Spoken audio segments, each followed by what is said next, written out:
Hello everyone, targeted judiciary channel पे आप सभी का स्वागत है। आज की इस वीडियो में हम चैप्टर नंबर 5 जो कि है चाइल्ड वेलफेयर कमेटी, इसको डिस्कस करने वाले हैं। तो हम जुवेनाइल जस्टिस एक्ट को डिस्कस कर रहे थे, जिसमें 4 चैप्टर हमने डिस्कस कर लिए हैं। आज हम स्टार्ट करेंगे chapter number 5 child welfare committee, जो काफ़ी इंपॉर्टेंट है। क्वेश्चन यहाँ से पूछे जाते हैं।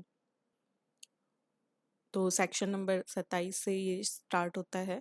सेक्शन नंबर 27 जो है वो रिलेटेड है चाइल्ड वेलफेयर कमेटी से। दिया है कि the state government shall by notification in the official gazette constitute for every district one और more child welfare committee for exercising the power and to discharge the duties conferred on such committee in relation to children in need of care and protection under this act, and ensure that induction, training and sensitization of all members of the committee is provided within 2 months from the date of notification। यानी दिया है कि बाल कल्याण समिति राज्य सरकार जो है वो राजपत्र में अधिसूचना के द्वारा प्रत्येक जिले के लिए इस अधिनियम के अधीन देखरेख और संरक्षण की आवश्यकता वाले जो बच्चे हैं, the child in need of care and protection, उन बच्चों के संबंध में एक या अधिक बाल कल्याण समितियों का ऐसी समितियों को प्रदत्त शक्तियों का प्रयोग करने और कर्तव्यों को निर्वहन करने के लिए गठन करेगी, और यह सुनिश्चित करेगी कि समिति के सभी सदस्यों के अधिष्ठापन, प्रशिक्षण और संवेदनशीलता की अधिसूचना की तारीख से 2 माह के भीतर व्यवस्था की जाए। इसी सेक्शन में 2 जो सब सेक्शन है उसमें दिया है the committee shell consist of A chairperson and 4 other members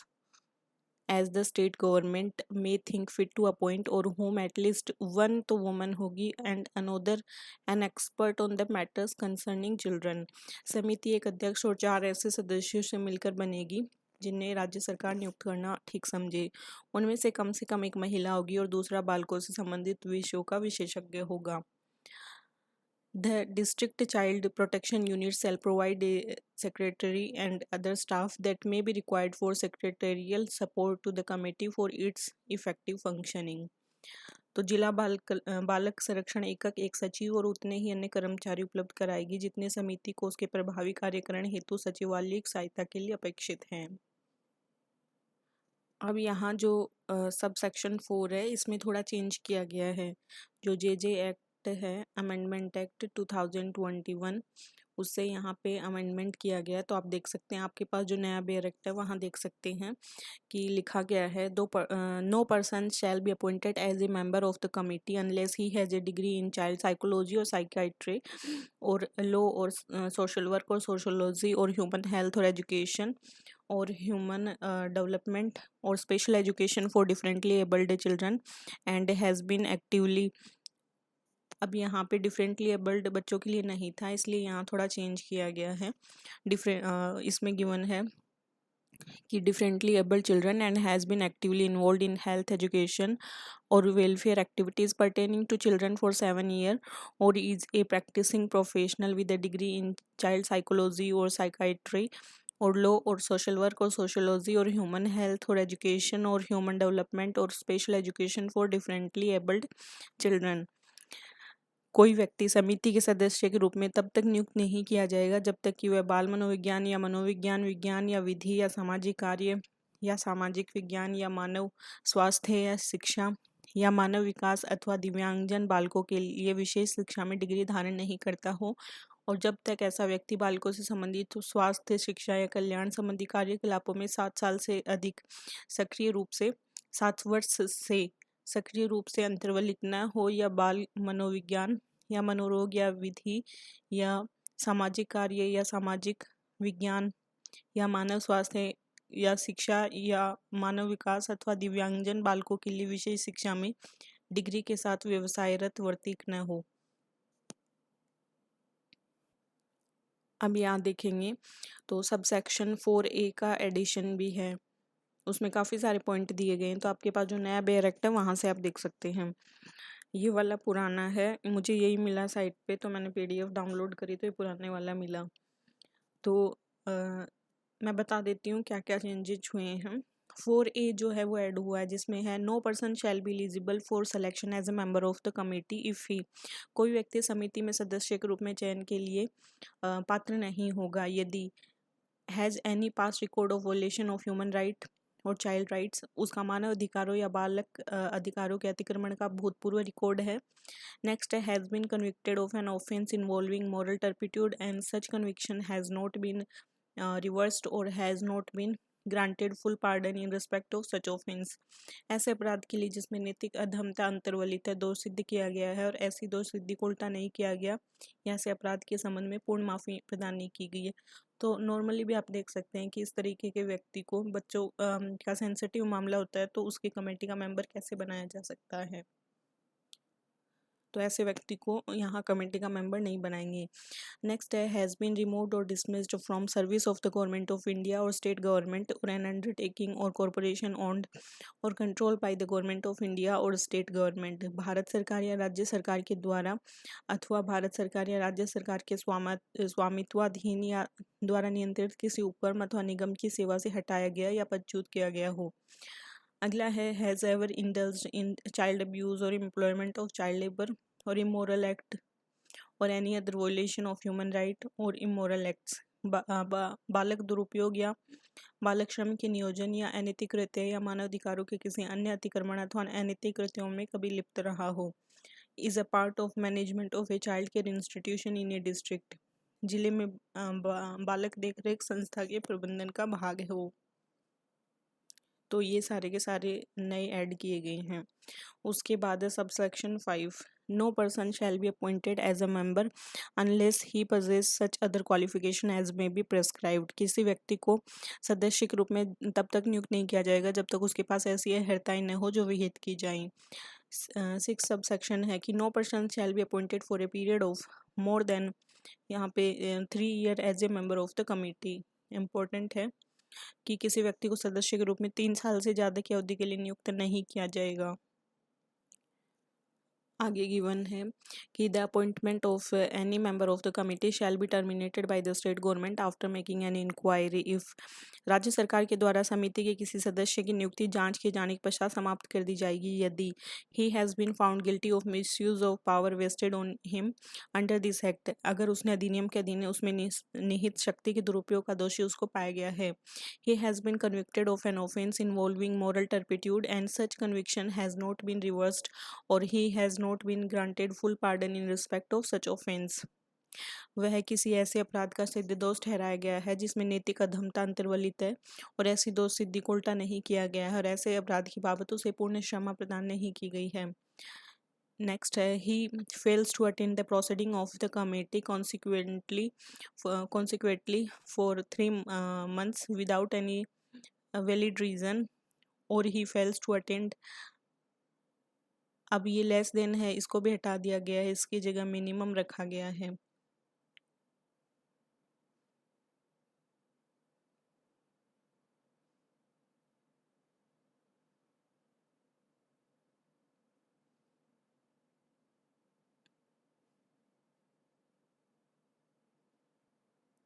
minimum 3/4 of the sitting in a year, तो जे एक्ट जो है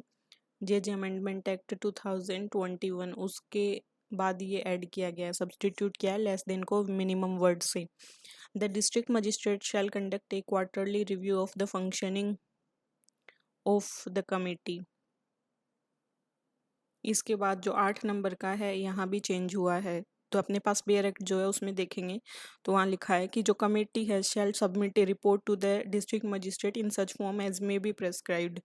उसके बाद जो डिस्ट्रिक्ट मजिस्ट्रेट है वो shall conduct a quarterly review of the functioning of the committee, ये लिखा गया है। तो यहाँ भी जे एक्ट में अमेंडमेंट एक्ट से चेंज हुआ है। इसके बाद है 9 नंबर, the committee shall function as a bench and shall have the power conferred by the Code of Criminal Procedure 1973 on a metropolitan magistrate or as the case may be a judicial magistrate of first class। न्याय की समिति न्यायपीठ के रूप में काम करेगी, जो child welfare समिति है वो न्यायपीठ के रूप में काम करेगी और उसे दंड प्रक्रिया संहिता जो 1973 है उसके द्वारा यथास्थिति महानगर मजिस्ट्रेट या प्रथम वर्ग मजिस्ट्रेट को प्रदत्त शक्तियां प्राप्त होंगी। अब यहाँ जो सब सेक्शन 10 दिया गया है इसमें भी काफ़ी सारा चेंज किया गया है। तो आप अपने पास जो नया बेयर एक्ट है उसमें देख सकते हैं कि the district magistrate shall be the grievance redressal authority to entertain any grievance arising out of the functioning of the committee. जो चाइल्ड वेलफेयर कमेटी है उसके यहाँ पे अगर कोई भी शिकायत है उसके लिए जिला मजिस्ट्रेट समिति के कार्यकरण से उद्भूत किसी शिकायत को सुनने के लिए शिकायत निवारण प्राधिकारी होगा जिला मजिस्ट्रेट। आगे दिया गया है कि and the affected child or anyone connected with the child as the case may be may file a complaint before the district magistrate and who shall take cognizance of the action of the committee and after giving the parties an opportunity of being heard pass appropriate order। उसके बाद given है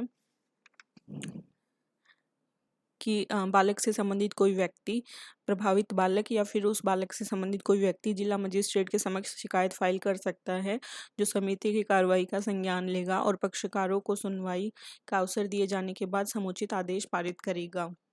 तो यहाँ भी J act जो है amendment act 2021 उससे addition हुआ है 10 नंबर सब सेक्शन में भी। आगे दिया है सेक्शन नंबर 28। इसका टाइटल है procedure in relation to committee. The committee shall meet at least 20 days in a month and shall observe such rule and procedure with regard to the transaction of business as its meeting as may be prescribed। यानी जो समिति है child welfare समिति वो एक महीने में कम से कम 20 बैठक करेगी और अपनी बैठकों में कारोबार के संव्यवहार की बाबत ऐसे नियम और प्रक्रियाओं का अनुपालन करेगी जो विहित की जाए। अगला है a visit to an existing child care institution by the committee to check its functioning and wellbeing of children shall be considered as a sitting of the committee. समिति अगर किसी विद्यमान बाल देखरेख संस्था और उसके कार्यकरण की जांच पड़ताल करेगी और बालकों की भलाई के लिए कोई दौरा करेगी तो उसे एक बैठक के रूप में ही माना जाएगा कि उसको एक मीटिंग या सीटिंग की तरह लिया जाएगा कमेटी की। नेक्स्ट है a child in need of care and protection may be produced before an individual member of the committee for being placed in a children home और fit person when the committee is not in session. देखरेख और संरक्षण की आवश्यकता वाले बच्चे को बालगृह में उपयुक्त व्यक्ति के पास रखे जाने के लिए जब तक समिति सत्र में न हो समिति की बैठक के रूप में माना जाएगा। नेक्स्ट है in the event of any difference of opinion among the members of the committee at the time of taking any decision the opinion of the majority shall prevail but where there is no such majority the opinion of chairperson shall prevail. किसी विनिश्चय के समय समिति के सदस्यों के बीच मतभेद की दशा में बहुमत की राय यहाँ पे मानी जाएगी और अगर बहुमत नहीं है वहाँ अध्यक्ष की राय है वो अभिभावी होगी यानी प्रिवेल करेगी। Subject to the provision of subsection first, the committee may act notwithstanding the absence of any member of the committee, and no order made by the committee shall be invalid by reason only of the absence of any member during any stage of the proceeding, provided that there shall be at least 3 members present at the time of final disposal of the case। दिया है कि उपधारा first के उपबंधों के अधीन रहते हुए समिति के किसी सदस्य के अब्सेंट रहते हुए भी कार्रवाई कर सकेगी और समिति के द्वारा किया गया ऐसा कोई आदेश कार्रवाई के किसी प्रक्रम के दौरान केवल किसी सदस्य के अब्सेंस के आधार पर अविधि मान्य नहीं होगा, परंतु जब मामले का अंतिम निपटान हो उस समय कम से कम 3 मेंबर हैं वो उपस्थित होने चाहिए। नेक्स्ट है 29 गिवन है पावर ऑफ कमेटी। सेक्शन 29 का टाइटल है power of committee. The committee shall have the authority to dispose of cases for the care, protection, treatment, development and rehabilitation of children in need of care and protection as well as to provide for their basic needs and protection। जो समिति है उसका देखरेख और संरक्षण की आवश्यकता वाले बच्चों की देखरेख, संरक्षण, उपचार, विकास और पुनर्वास के मामलों को निपटारा करने और उनकी मूलभूत आवश्यकताओं तथा संरक्षण के लिए उपबंध करने का प्राधिकार होगा। Where a committee has been constituted for any area, such committee shall not withstanding anything contained in any other law for the time being in force, but save as otherwise expressly provided in this act, have the power to deal exclusively with all proceeding under this act relating to children in need of care and protection। दिया है कि जहां किसी क्षेत्र के लिए समिति का गठन किया गया है वहां तत्समय पूर्वक किसी अन्य विधि में किसी बात के होते हुए भी किंतु इस अधिनियम में अभिव्यक्त रूप से जैसा उल्लिखित है उसके सिवाय ऐसी समिति को देखरेख और संरक्षण की आवश्यकता वाले बालकों से संबंधित इस अधिनियम के अधीन सभी कार्रवाइयों के संबंध में अन्यतः कार्य करने की शक्ति होगी। Next 30 section number 30 very important और काफ़ी बड़ा है ये। इसमें function and responsibility of committee दी गई है। The function and responsibility of the committee shall include, सबसे पहले है taking cognizance of and receiving the children produced before it, उसके समक्ष पेश किए गए बालकों का संज्ञान लेना, उन्हें ग्रहण करना। Conducting inquiry on all issues relating to and affecting the safety and wellbeing of the children under this act, इस अधिनियम के अधीन बालकों की सुरक्षा और भलाई से संबंधित उसको प्रभावित करने वाले सभी मुद्दों की जांच करना। Directing the child welfare officers और प्रोबेशन ऑफिसर और डिस्ट्रिक्ट चाइल्ड प्रोटेक्शन यूनिट और NGOs to conduct social investigation and submit a report before the committee. बालक कल्याण अधिकारियों या परीक्षा अधिकारी या जिला बालक संरक्षण एकक या गैर सरकारी संगठनों को सामाजिक अन्वेषण करने और समिति के समक्ष रिपोर्ट प्रस्तुत करने का निर्देश देगी। Conducting inquiry for declaring fit persons for care of children in need of care and protection, देखरेख और संरक्षण की आवश्यकता वाले बालकों की देखरेख करने हेतु योग्य व्यक्ति की घोषणा करने के लिए जांच करेगी। Directing placement of child in A foster care, पोषण देखरेख के लिए किसी बालक के स्थानन का निर्देश देगी। Ensuring care protection appropriate rehabilitation और restoration of children in need of care and protection based on the child's individual care plan and passing necessary direction to parents or guardians or fit persons or children's home or fit facility in this regard। बाल व्यष्टिक देखरेख योजना पर आधारित देखरेख और संरक्षण की आवश्यकता वाले बच्चों की देखरेख, संरक्षण, समुचित पुनर्वास या प्रत्यावर्तन को सुनिश्चित करना और इस संबंध में माता पिता या संरक्षक या योग्य व्यक्ति या बाल गृह या उपयुक्त सुविधा तंत्र के लिए आवश्यक निर्देश पारित करेगी। अगला है selecting registered institution for placement of each child requiring institutional support based on the child age, gender, disability and needs of keeping in mind the available capacity of the institution। संस्थागत सहायता की अपेक्षा वाले प्रत्येक बच्चे के स्थानन के लिए बालक की आयु, लिंग, नियोग्यता और आवश्यकताओं पर आधारित तथा संस्था की उपलब्ध क्षमता को ध्यान में रखते हुए रजिस्ट्रीकृत हुई संस्था का चयन करना। इसके अलावा है conducting at least 2 inspection visit per month of residential facilities for children in need of care and protection and recommending action for improvement in quality of service to the district child protection unit and the state government। देखरेख और संरक्षण की आवश्यकता वाले बच्चों के आवासिक सुविधाओं का प्रत्येक महीने में 2 बार निरीक्षण दौरा करना और जिला बालक संरक्षण एकक और राज्य सरकार को सेवाओं की क्वालिटी में सुधार करने के लिए कार्रवाई करने की सिफारिश करना। Next is certifying the execution of surrender deed by the parents and ensuring that they are given time to reconsider their decision as well as making all effort to keep the family together। माता पिता के द्वारा अभ्यर्पण विलेख के निष्पादन को प्रमाणित करना और यह सुनिश्चित करना कि उन्हें विनिश्चय पर पुनः विचार करने और कुटुंब को एक साथ रखने हेतु सभी प्रयास करने का समय दिया गया है। अगला है ensuring that all efforts are made for restoration of abandoned और लॉस्ट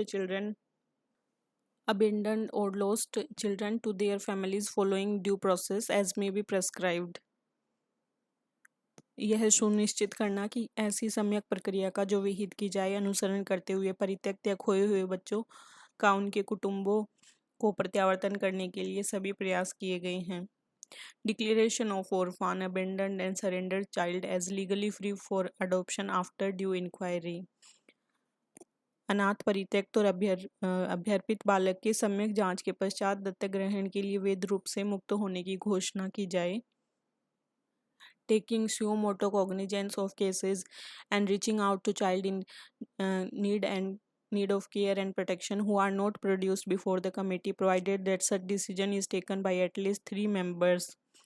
मामलों का स्वप्रेरण से संज्ञान लेना और ऐसे देखरेख और संरक्षण की आवश्यकता वाले बच्चों तक पहुंचना जिन्हें समिति के समक्ष पेश नहीं किया गया, परंतु ऐसा तब जब ऐसा विनिश्चय कम से कम 3 सदस्यों के द्वारा लिया गया हो। Taking action for rehabilitation of sexually abused child who are reported as children in need of care and protection to the committee by special juvenile police unit or local police as the case may be under the Protection of Children from Sexual Offence Act 2012। लैंगिक रूप से दुर्व्यवहार से ग्रस्त ऐसे बच्चों के पुनर्वास के लिए कार्रवाई करना जो लैंगिक अपराधों से बालकों का संरक्षण अधिनियम 2012 के अधीन यथास्थिति विशेष किशोर पुलिस एकक या स्थानीय पुलिस के द्वारा समिति को देखरेख और संरक्षण की आवश्यकता वाले बच्चों के रूप में ज्ञापित हैं।